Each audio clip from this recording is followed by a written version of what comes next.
আসসালামু আলাইকুম। প্রিয় দর্শক, অন্যমঞ্চের আলাপচারিতায় আপনাদের সকলকে আমন্ত্রণ জানাচ্ছি। এই মুহূর্তে আপনাদের সামনে কথা বলতে এসেছি ক্যান্টনমেন্টে কি হচ্ছে, কতজন আর্মি অফিসার অ্যারেস্ট হলেন, এই প্রসঙ্গটা নিয়ে আপনাদের সামনে এই মুহূর্তে কথা বলতে চাই।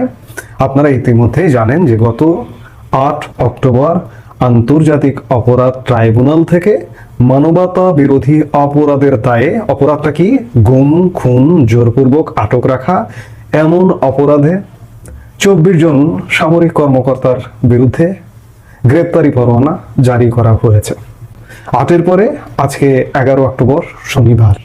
এই কয়েকদিনে কি হলো আপনারা কি হলো ইতিমধ্যেই জানেন যে ক্যান্টনমেন্টে দ্বিধা বিভক্ত হয়ে পড়েছে সেনা কর্মকর্তাদের মধ্যে, মত দ্বিমত আছে এবং যারা আন্তর্জাতিক অপরাধ ট্রাইব্যুনালের এগেনস্টে সেনা কর্মকর্তাদেরকে ধরে বিচার করতে চায় তারা এমন প্রচারটাও করছে যে সবকিছু ঠান্ডা হয়ে গেছে।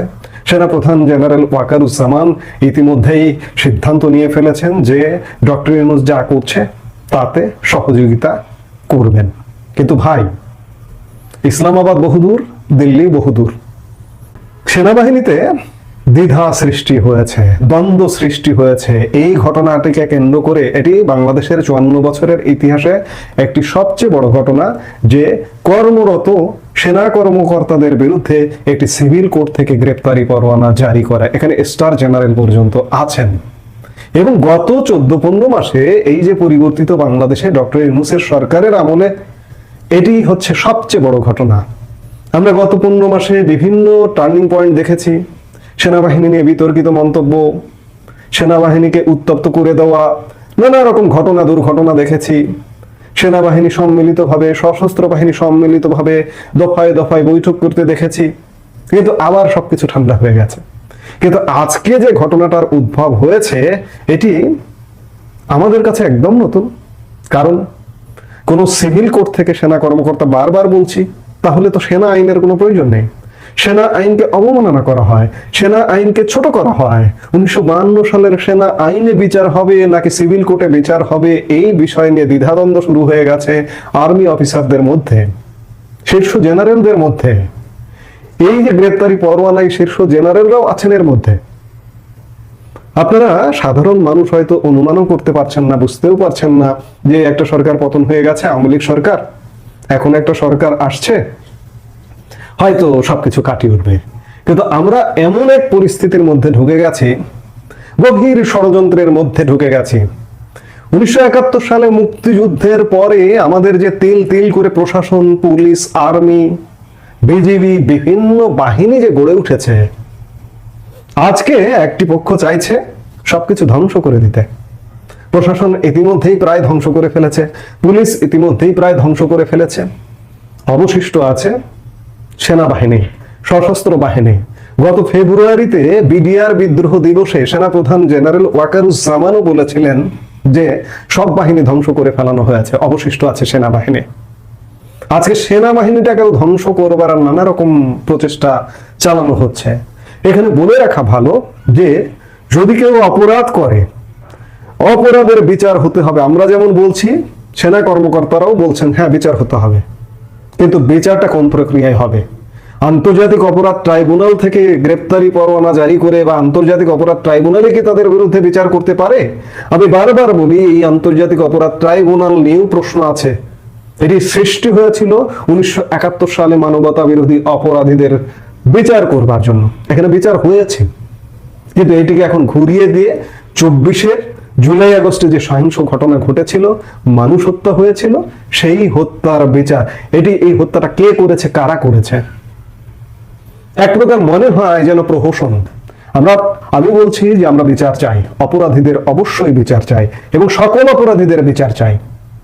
এই যে ইন্ডেমনিটি জারি করে জুলাই আগস্টের 24-এ যে আমার মেট্রো রেল ধ্বংস, আমার বিটিভি ভবন ধ্বংস, আমার সরকারি স্থাপনা ধ্বংস, পুলিশ হত্যার বিচার অফ করে রাখা হয়েছে, আমরা সেই বিচারগুলোও চাই। আমরা বিচার চাই না নয়, অপরাধ হলে বিচার চাই, কিন্তু এই বিচারগুলো কি যথাযথভাবে হচ্ছে? আমি শুরুতে শিরোনামটা বলেছি যে ক্যান্টনমেন্টে কি হচ্ছে। ক্যান্টনমেন্ট উত্তপ্ত, ক্যান্টনমেন্ট দ্বিধা বিভক্ত, কয়েকটি ভাগে বিভক্ত, 3টি ভাগে 4টি ভাগে বিভক্ত। এই 4টি ভাগ দিয়ে সেনাবাহিনীকে কি শেষ করে ফেলানো হবে?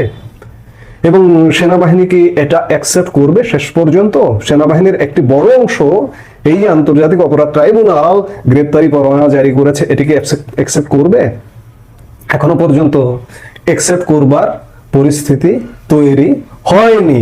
কি হয় এই মুহূর্তেও কেউ বলতে পারছে না। আসলে কি হবে? আর্মি অফিসাররা কি অ্যারেস্ট হবেন? আমি বলেছিলাম যে কজন অ্যারেস্ট হয়েছেন এখন পর্যন্ত। 8 তারিখের পরে আজকে 11 তারিখে আমরা কথা বলছি, এখন পর্যন্ত একজন আর্মি অফিসারও অ্যারেস্ট হননি। তবে নানাজন নানাভাবে প্রচারণা করছেন যে অনেকে আত্মগোপনে চলে গেছেন, যাদের বিরুদ্ধে ওয়ারেন্ট ইস্যু হয়েছে তারা হয়তো বুঝতে পারছেন যে আসলে ফাইনালি শেষ পর্যন্ত সিদ্ধান্তটা কি হয়। যেমন একজনকে আপনারা খুব ভালো করে চেনেন, মেজর জেনারেল কবির আহমেদ। অপপ্রচার বলুন, গুজব বলুন, যেটাই বলুন, যেভাবেই বলুন, সরকারের পক্ষের লোকজনই ইতিমধ্যেই প্রচারণা শুরু করেছে। সেটি অনলাইন যোদ্ধা হতে পারে কিংবা সরকারের অংশ, যে মেজর জেনারেল কবির আহমেদ সাবেক প্রধানমন্ত্রী শেখ হাসিনার সামরিক সচিব ছিলেন, যিনি তাকে কয়েকদিন আগে পররাষ্ট্র মন্ত্রণালয়ে রাষ্ট্রদূত হিসেবে দায়িত্ব দেবার জন্য ন্যস্ত করা হয়েছিল। তিনি নাকি ইতিমধ্যেই সিলেটের তামাবিল বর্ডার হয়ে দেশ ত্যাগ করেছেন, ভারতে অলরেডি ঢুকে গেছেন। অর্থাৎ আর্মি অফিসারদের বিরুদ্ধে, যাদের বিরুদ্ধে গ্রেপ্তারি পরোয়ানা জারি করা হয়েছে, তারা ইতিমধ্যে আত্মগোপনে কেউ দেশ ত্যাগ করেছেন, এমনটাও প্রচারণা চালানো হচ্ছে। তারা হয়তো আগাম সতর্কতার জন্যই এই কাজটি করছেন, কারণ শেষ পর্যন্ত কোন চাপ থেকে কোন দিকে কি হয়, বাতাস কোন দিকে বয় বলা কঠিন। যদি আইসিটিতে এই মামলাটি ফাইনালি চলে, কিংবা এই মামলাটি যদি আইসিটিতে বিচারের আওতায় নিয়ে যদি সেনা কর্মকর্তাদের অ্যারেস্ট করা হয়, এই সংখ্যাটাও এখনো একটা বড় অংশের মধ্যে আছে। তবে যারা প্রচার করছেন যে সব ঠিক হয়ে গেছে, সেনাপ্রধান ইউনূস সরকার যা করছে, আন্তর্জাতিক অপরাধ ট্রাইব্যুনাল যা করছে, সব ঠিক আছে, আমরা মেনে নিচ্ছি, বিষয়টা কিন্তু এত সহজ নয়। পরিস্থিতি এখনো পর্যন্ত স্বাভাবিক হয়নি। সেই জায়গা থেকে এখনো বলা যাচ্ছে না যে পরিস্থিতি কোন দিকে মোড় নেবে।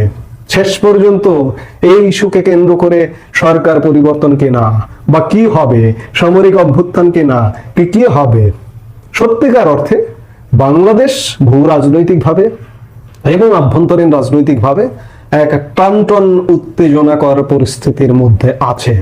এবং বাংলাদেশ পরিস্থিতি পরিবর্তন হবে উত্তরপাড়া থেকে, ক্যান্টনমেন্ট থেকেই, ক্যান্টনমেন্টের মাধ্যমেই 2024 সালের 5 অগাস্ট পট পরিবর্তন হয়েছে। ঠিক তেমনি এখনকার পট পরিবর্তন হতে হলেও ক্যান্টনমেন্ট লাগবে। এছাড়া বাংলাদেশকে বাঁচানো বলুন, মারা বলুন, যেটাই বলুন না কেন, ক্যান্টনমেন্ট থেকে ছাড়া বাংলাদেশ রক্ষার কোনো উপায় নেই। সেনাপ্রধান জেনারেল ওয়াকারুজ্জামান বলা যায় বিভিন্ন পক্ষের এক প্রকার মুখোমুখি অবস্থায় আছেন। তিনি কি সিদ্ধান্ত নেবেন তার দিকে সবাই তাকিয়ে আছে। সেনাপ্রধানই দেশের এই যে অচল অবস্থা, এক প্রকার এই অচল অবস্থা থেকে বাঁচাতে পারেন। এখন সিদ্ধান্ত সেনাপ্রধানের। এখন পর্যন্ত কেউ গ্রেপ্তার হয়নি। সেনাপ্রধান কি সিদ্ধান্ত নেবেন, কেন গ্রেপ্তার হয়নি, এটিও তো গুরুত্বপূর্ণ ব্যাপার। ইতিমধ্যে যদি আত্মগোপনে যেয়ে থাকেন, যাদের বিরুদ্ধে ওয়ারেন্ট ইস্যু হয়ে গেছে, তারা আত্মগোপনেই গেলেন কেন? তাদেরকে কি অ্যারেস্ট করা হবে আসলে, নাকি অন্য কিছু হবে, ভিন্ন কিছু হবে? আমাদের এই ভিন্ন কিছু, অন্য কিছু দেখার জন্য প্রতিনিয়ত সচেতন থাকতে হবে, নজর রাখতে হবে। আবার আন্তর্জাতিক নানা খেলা আছে, আমি সেটি নিয়ে আরেকটা কন্টেন্ট ভিন্নভাবে করব। কিন্তু ক্যান্টনমেন্টে যা হচ্ছে, পরিবর্তনের একটা সাউন্ড পাওয়া যায়, কিন্তু শেষ পর্যন্ত এই যে বড় ইউটার্ন, আমি বললাম যে গত 14-15 মাসের সবচেয়ে বড় টার্নিং পয়েন্ট এই মুহূর্তে বাংলাদেশে। এই টার্নিং পয়েন্টকে কেন্দ্র করেই বর্তমানে যে অনৈক্য, একটা অচল অবস্থা বাংলাদেশে, এই সব কিছুর অবসান হতে পারে। এবং এই অবসানের একমাত্র যার উপরে, তিনি বাংলাদেশের সেনাপ্রধান জেনারেল ওয়াকারুজ্জামান। আমরা প্রত্যাশা করব যে জেনারেল ওয়াকারুজ্জামান যে পক্ষরে হন না কেন, তাকে নিয়ে নানান গুজব, নানান প্রপাগান্ডা আছে, তাকে তুলোধনা করে সব পক্ষ। যারা সরকারের পক্ষ, তারাও তার অপসারণ চায়, তারাও তার গোষ্ঠী উদ্ধার করে। আবার যারা সরকারের বিপক্ষ আওয়ামীপন্থী তারাও তার গোষ্ঠী উদ্ধার করে। তিনি যাবেন কোন পক্ষে? কাজী তিনি কোন পক্ষে যাবেন? সত্য এবং ন্যায়ের পক্ষে যাবেন, সেটাই বাংলাদেশকে রক্ষা করবে। তার পক্ষটাই বাংলাদেশের পক্ষ হওয়া উচিত। আমরা প্রত্যাশা করব সেনাপ্রধান জেনারেল ওয়াকারুজ্জামান সময়ের শ্রেষ্ঠ সিদ্ধান্ত নেবেন। বাংলাদেশের আইসিটিতে বিচারের সম্মুখীন 23 জেনারেল সহ আরো অনেকে।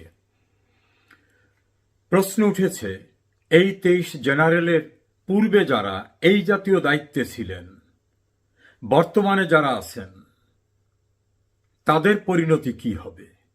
সে বিষয়টা নিয়ে আজ কথা বলবো। সুপ্রিয় দর্শক শ্রোতা, আসসালামু আলাইকুম। যে যেখানে আছেন ভালো থাকবেন সেটাই প্রত্যাশা করি। বাংলাদেশের মানবতা বিরোধী অপরাধের অভিযোগে 23 জন জেনারেল সহ অন্যান্যদের বিচারের আনুষ্ঠানিক যাত্রা শুরু হয়েছে।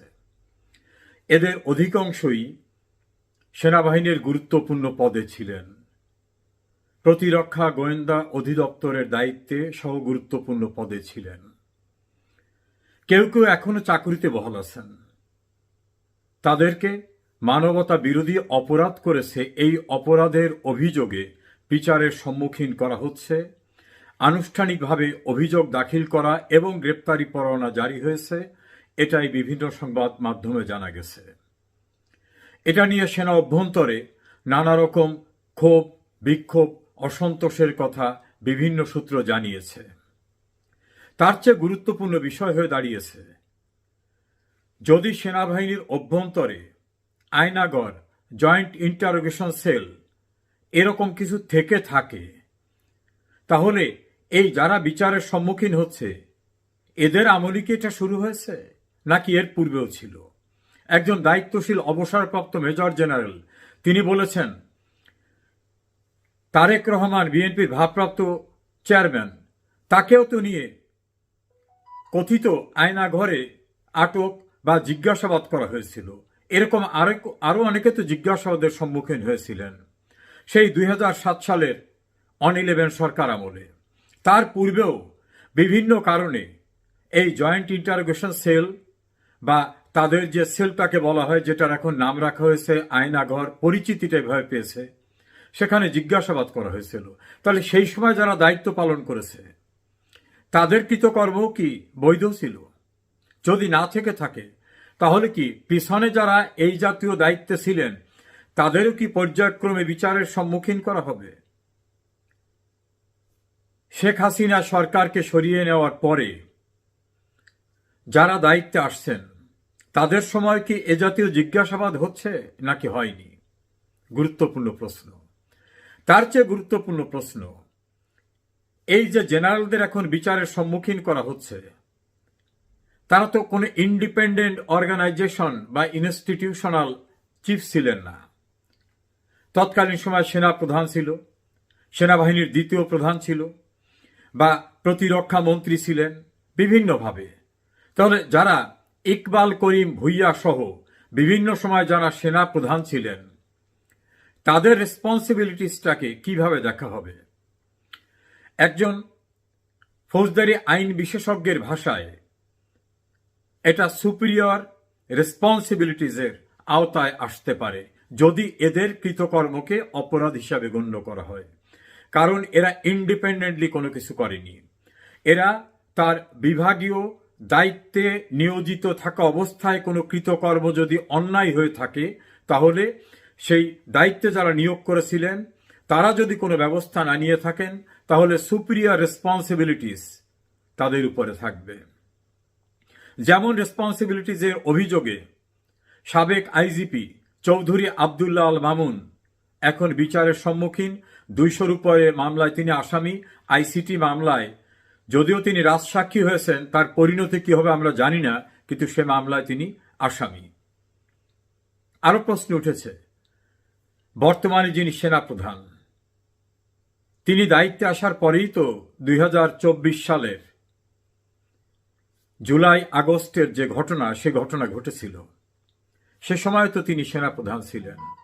তাহলে কি সুপিরিয়র রেসপন্সিবিলিটিজের এলিগেশনে তার বিরুদ্ধে অভিযোগ আনা হবে? আজ হোক পরে হোক এমনটা কি আনা হবে? এই গুরুতর প্রশ্ন কিন্তু আলোচনা এসেছে। আরো আলোচনা এসেছে সেনা কর্মকর্তারা যারা ইন সার্ভিস বা চাকুরিতে থাকা অবস্থায় যদি কোনো অপরাধ করেন তাদের বিচার কি অর্ডিনারি সিভিল কোর্টে বা আইসিটিতে করা যাবে, নাকি সেনা আইনের অধীনে হতে হবে? এই প্রশ্নটি কিন্তু খুবই গুরুতর প্রশ্ন। এই প্রশ্নের এখনো কোনো সঠিক উত্তর কোনো আলোচনায় সেনা পরিদপ্তর থেকে কোথাও দেখা যাচ্ছে না। সবচেয়ে গুরুত্বপূর্ণ প্রশ্ন সেখানেই, যারা এই 23 জনার পূর্বে দায়িত্বরত ছিলেন সে সময় জিজ্ঞাসাবাদের সেল ছিল। এদের পরে যারা দায়িত্বরত তাদের সময় কোনো ঘটনা ঘটে থাকলে এবং এই ধারাবাহিকতায় যারা সেনা প্রধান হিসাবে দায়িত্বরত ছিলেন তাদের ঊর্ধ্বতন কর্তৃপক্ষের যে দায়, যেটাকে সহজে আইনের ভাষায় সুপিরিয়র রেসপন্সিবিলিটিস বলা হয়, সেই দায়ও কি সম্মুখীন? এই প্রশ্নটি সামনে এসেছে। তারাও কি রক্ষা পাবেন, নাকি পর্যায়ক্রমে একের পর এক তারাও মুখোমুখি হবেন বিচারের? এই গুরুতর প্রশ্নটি কি তারা ভেবেছেন, নাকি প্যান্ডোরার বাক্স উন্মুক্ত করে দিলেন, একের পর এক সবকিছু বের হতে থাকবে? আর সেই বের হবার যে কনসিকুয়েন্সটা, যে মিউজিকটা, সেই মিউজিকটা কতজনকে শুনতে হবে সেটা কি ভেবেছেন? সেই প্রশ্ন কিন্তু অত্যন্ত গুরুত্বপূর্ণ প্রশ্ন। এই গুরুত্বপূর্ণ প্রশ্নের সঙ্গে আইন অঙ্গাঙ্গিভাবে জড়িত। আমরা অপেক্ষা করি এই প্রশ্নের। সুপ্রিয় দর্শক শ্রোতা, ভালো থাকুন।